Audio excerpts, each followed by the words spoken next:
Hi folks, Scott here. We got a nice surprise for you this week. Scott Kelby was recently vacationing in Maine and we were able to hang with him for a while, do some shooting, and while we were with him he was kind enough to shoot a long exposure tutorial for us. And so that's what we have for you this week. I hope you enjoy it. Here it is.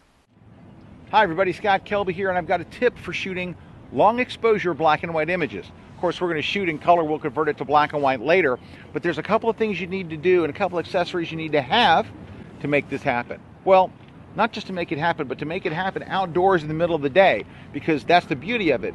With some of these long exposures, you don't have to wait till night. You can shoot in the middle of the day like we are here, but it requires a couple of things. One of them is you're going to need a neutral density filter. I happen to have one here. This particular one is a German-made one. It's from BW, and they make really, really nice quality filters. And this one is a 10-stop neutral density filter. What that means is it's going to darken the scene by 10 stops. That's the trick to leaving your shutter open for minutes at a time in the middle of the day, is you've got to make it super, super dark. So that's one of the things you need. The second thing you're going to need to do this, because your shutter is going to be open for literally minutes at a time, you're going to need a tripod. Lastly, because you can't have anything touching once that shutter's open, you can't have anything moving, you're going to need a cable release to make it that much steadier. So what you're going to do is you're going to press the button and the shutter's going to stay open as long as you have this button held down, and then you're going to release. To do that, you have to switch to manual mode, and you're going to set your shutter speed to bulb mode, B-U-L-B, bulb. What that means is it stays open as long as you press the button. So, a couple things to set up with. First, your ISO. You're going to use the lowest ISO you can get away with for your camera. So for most Nikon DSLRs, that would be 200 ISO. For most Canon DSLRs, that would be 100 ISO. So we'll set that. We're in manual mode. My f-stop, I want to shoot at an f-stop that's going to have everything in focus, so f11 or higher. I'm on f11 today. Now, because this filter is so dark, you have to focus before you put the filter on. So let's go ahead and do that real quick. I'm going to kind of make sure my focus is set. Let me just move it right there. All right, my focus is locked in.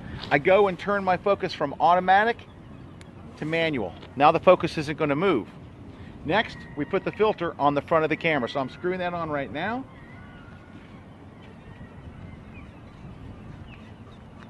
It's so dark, there's no way you can even see through it at this point because I just made it 10 stops darker.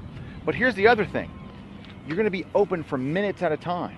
So what we're going to need to do is actually keep any extra light from coming in the viewfinder. From coming in the eyepiece from the viewfinder, you can pick up some ambient light. So if you have black gaffer's tape, put it over there before you shoot. In my case, there's actually a little door on this camera.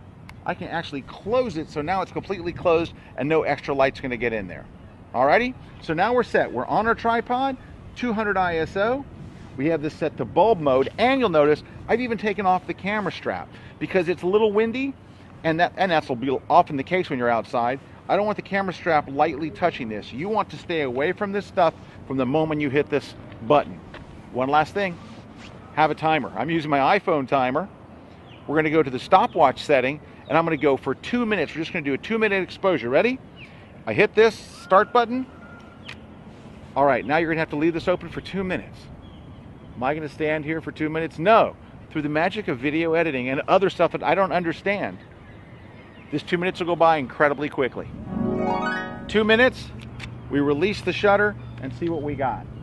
Well, there's the look we're looking for. We're looking for that silky movement. Now, a key to this is we're shooting in water, and that's a very, very popular place to shoot for this kind of look.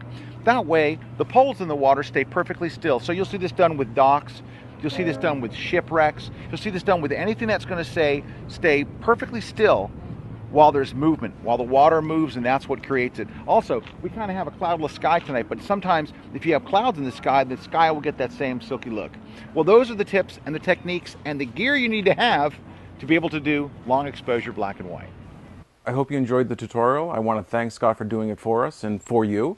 And if you should use the tutorial and do your own long exposure shot, we would love to see what you've done and share it with our readers. So that's it for this week.